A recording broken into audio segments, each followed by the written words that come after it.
네, 마켓 인사이드 시간입니다. 시장을 좀 거시적인 측면에서 바라보는 시간인데요. 이 시간은 이트레이드 증권의 최광혁 연구원과 함께하겠습니다. 안녕하세요. 네, 안녕하십니까. 네, 일단 미국 같은 경우에도 사상 최고치를 경신하고 있다고는 하지만 고점에서 다소 주춤한 양상이고요. 네. 물론 우리 증시 절대적으로 보자면 비교할 만한 수치는 아니지만 그래도 역시나 지지부진한 흐름인 건 비슷한 것 같거든요. 이렇게 지지부진한 흐름이 이어가는 이유 어디에 있을까요? 일단 시장의 반등이 나타났던 근본적인 원인 자체가 사실 QE 축소에 대한 부담감 감소하고 그다음에 유로존 경기 회복에 대한 기대감 두 가지였습니다. 5월 22일을 기점으로 시작된 QE 축소에 대한 부담감이 반등하는 국면이 나타나면서 1900포인트까지 상승하는 모습을 보였고 이후에 1900포인트를 넘어서는 상승 모멘텀은 7월 24일 날 발표된 유로존 PMI가 그 시발점이었다고 판단을 하고 있습니다. 두 가지 측면에서 시장을 판단한다면은 추세적 상승이 나타나기는 어려운 국면이고 네. 또 반등 국면 역시 일시적으로 마무리되어서 1950포인트 이상을 넘어가기에는 아직은 힘이 겨운 상황으로 보고 있습니다. 먼저 유로존 회복 기대감에 대해서는 일부 긍정적인 측면은 확실하지만 그것이 국내 경기에 영향을 미치기 전까지는 시간이 필요할 걸로 보이고 또 PMI 지표 자체가 산업 생산에 대해서 선행적인 모습을 보여준다고 하지만은 역시 심리 지표이고 언제 반등했다 하락할지 모르는 지표이기 때문에 정도 이상의 기대감을 가지기는 조금 힘들 걸로 보고 있습니다. 덧붙여서 QE가 시행됐을 때 부작용을 이미 시장에서 반영했다고 그러고 있는데 아직까지 이머징 시장의 QE 축소에 대한 부작용이 반영되지는 않은 것으로 보고 있고 또한 QE 축소 자체도 시장에서 기대하는 연말보다는 9월 시행의 가능성을 높게 보고 있습니다. 네, 이렇게 전반적인 상황에 대해서 쭉 말씀해 주셨는데 유로존의 경기 회복에 대해서 잠깐 이야기를 하셨어요. 일단 긍정적인 시그널이 포착은 되고 있지만 우리 증시에 실질적으로 영향을 미치기엔 시간이 걸릴 것이다.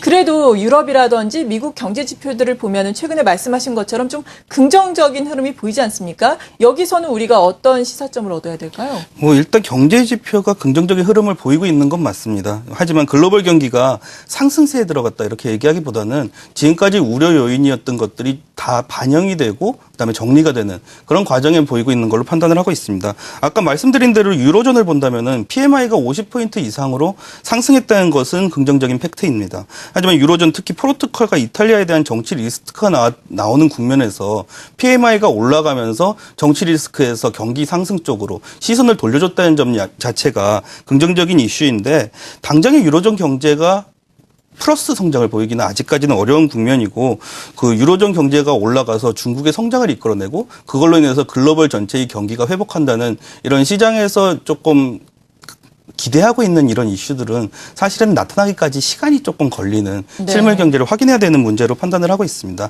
유로존 같은 경우에는 가장 비교를 많이 하는 게 스페인의 실업률로 비교를 많이 하는데 스페인 실업률이 현 수준에서 27% 수준에서 26% 감소하는 모습을 보였습니다. 실업률이 26%로 감소한 것은 긍정적이지만 26%라는 레벨 자체가 경제 성장을 말하기는 어렵고 아직까지는 힘든 상황이다. 이렇게 판단하시면 될 것 같습니다. 중국 같은 경우에도 기대감이 살아나고 있는데 인민은행이 7월 30일 날 5개월 만에 유동성을 투입했다는 소식이 나오면서 어느 정도 작은 경색 이슈는 완화되는 모습을 보였습니다. 하지만 유동성의 공급을 나선다고 해서 시장이 걱정하고 있는 그림자 금융이나 아니면은 중국 정부의 구조조정 의지에 대해서 약해지는 것이 아니기 때문에 현 시점에서 중국에 대한 기대감을 가지기에는 약간 이른 시점이 아닌가 판단을 하고 있습니다.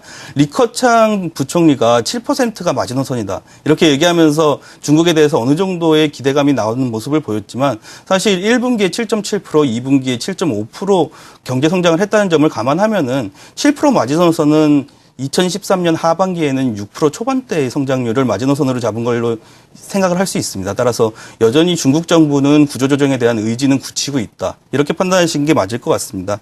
추가적으로 최근 중국하고 미국, EU의 태양광 관련 분쟁하고 또 관세 책정에 있어가지고 보호무역주의가 대두되는 것이 아닌가 하는 우려를 계속해서 하고 있습니다. 전주말에 오바마 대통령이 아이폰 4와 그리고 아이패드 2 중 일부 제품에 대한 수입 금지를 권고한 ITC의 권유를 거부권을 행사했습니다. 2분기 미국 GDP에서도 드러나지만 양호한 성적을 보이고 있음에도 불구하고 여전히 순수출의 기여도는 낮아지는 모습을 보이고 있습니다.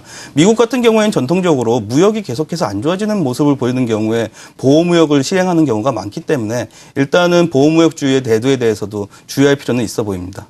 네, 이렇게 글로벌 상황 쭉 말씀해 주셨는데 중국과 관련해서도 언급을 해주셨죠. 앞서서 저희가 중국 증시 출발 상황 잠깐 봤었는데 지수가 잘못 나가서 잠깐 다시금 확인을 해보겠습니다.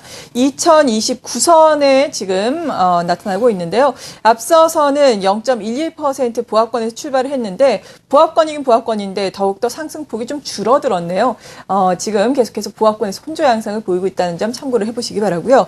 글로벌 이슈 가운데서도 아무래도 가장 관심을 가질 수밖에 없는 것이 또 미국의 양적 완화 축소 아니겠습니까? 네. 언제쯤 축소가 될 것인가? 일각에서는 9월 이야기도 있고 12월 이야기도 있는데 9월에 더 중점을 두고 계시다고요? 예, 그렇습니다. 저희는 이제 QE 축소가 공식적으로 시행되거나 혹은 시행 시기를 밝히는 시점을 12월보다는 9월에 더 가능성을 높게 두고 있습니다.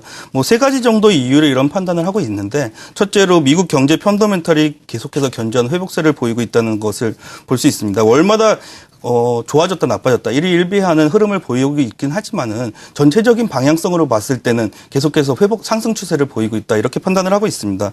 전주 같은 경우에 비농업 고용자 수가 16만 2천 명을 발표했습니다. 시장에서는 18만 5천 명을 예상했기 때문에 쇼크가 나왔기 때문에 QE를 연장할 수 있다 이런 견해가 많이 나오고 있는데 사실 주목할 만한 것은 견조한 고용 추세가 계속해서 이어지고 있다. 이런 부분입니다. 2004년 1월에서 2007년 12월까지의 고용 평균치가 12만 9천 명이었습니다. 현 시점에서 발표된 16만 2천 명이 낮은 수준이다. 이렇게 말할 수는 없는 시점으로 판단하고 있습니다. 두 번째로 효용성 측면에서 QE2의 존재 이유가 점차 희석되고 있다. 이렇게 판단을 할 수 있습니다. 애초에 QE2가 시행됐던 이유 자체가 자산 가격의 상승 그리고 신용의 증가 이 두 가지 측면에서 이유를 볼 수 있는데 사실 자산 가격의 상승은 부동산 상승이나 아니면은 주가 상승에서 어느 정도 다 완료된 것으로 보이고 있고 최근에 미국 은행의 신용 증가율을 보면은 점차 하락하는 모습을 보이고 있습니다. 따라서 QE가 더 증가한다고 하더라도 미국 신용에는 더 이상 영향을 미치긴 힘들기 때문에 신뢰도나 아니면은 효용성 측면에서 영향을 이제는 축소해야 될 시기가 아닐까 이렇게 판단을 하고 있습니다. 네. 또 세 번째로는 버냉키 임기 만료에 대한 건데 버냉키 임기가 내년 2014년 1월에 만료됩니다. 1월에 만료된다고 한다면은 후임의 선정은 한 3월이나 4개월 전에 이루어지기 때문에 9월에서 10월에 버냉키에 대한 후임에 대한 인사에 대한 얘기가 나올 것이고 후임이 나온다면은 9월 FOMC가 어떻게 보면은 후임 선정 이전의 마지막 FOMC로 볼 수 있습니다. 버냉키가 자기가 펼쳤던 QE 정책에 대해서 어느 정도 마무리하는 시점에서 그리고 후임에게 정책적인 여지를 남겨준다는 측면에서도 9월이나 10월에 QE 축소에 대한 언급을 할 가능성은 굉장히 높습니다. 네. 그렇다면 그 전까지 전반적인 상황에 대해서 앞서서도 말씀하신 거를 우리가 종합해서 보자면은 아주 큰 악재거리는 없지만 그래도 또 호재거리도 없는 상황이거든요. 특별한 모멘텀이 없는 시장인데 8월은 그렇다면 전반적으로 어떻게 대응을 해야 한다고 생각하세요? 일단 8월 전체로 봐도 그렇고 이번 주로 봐도 그렇고 변수의 내용 측면에서 특별한 호재로 작용할 만한 이슈가 없습니다. 예. 그 악재가 발생했던 것이 다시 반등하는 국면을 보였지만은 지금부터는 호재나 악재에 대한 국면이 없다면은 9월에 대한 생각을 먼저 하는 것이 맞을 것 같습니다. 전체적인 시황에 있어서도 악재에 대한 우려와 완화가 나타났으면 추가적인 상승 모멘텀이 얻는 시점에서 여기서 추가적인 위쪽 여백보다는 오히려 9월에 나타나는 그 이슈로 인해서 아래쪽 여백이 큰 상황입니다. 따라서 상승에 대한 베팅보다는 아직은 조심스러운 접근이 유효할 것으로 보고 있습니다. 따라서 업종별 대응보다는 종목별 대응에 더욱 신경을 쓸 필요가 있어 보이고 2분기 어닝 시즌이 후반부로 진입하면서 실적에 대한 관심이 대형주에서 중형주 쪽으로 옮겨갈 수가 있습니다. 지수 조정 압력이 발생할 가능성은 많이 있지만 실적이 호전되는 중형주에 대해서는 종목별 수익률 찾기 게임이 진행될 가능성을 높게 보고 있습니다. 따라서 지금부터는 소재 산업 에 대한 투자보다는 오히려 중소형주를 중심으로 해서 실적 호전주를 찾는 종목 찾기에 나설 것을 유효해 보입니다. 네, 중소형 실적 호전주에 우리가 주목을 해보자 종목 장세가 펼쳐질 것이다라고 말씀해 주셨습니다. 이렇게 큰 그림을 그려보면서 또 투자 전략까지 전반적으로 세워봤습니다. 이트레이드 증권의 최광혁 연구원이었습니다. 고맙습니다.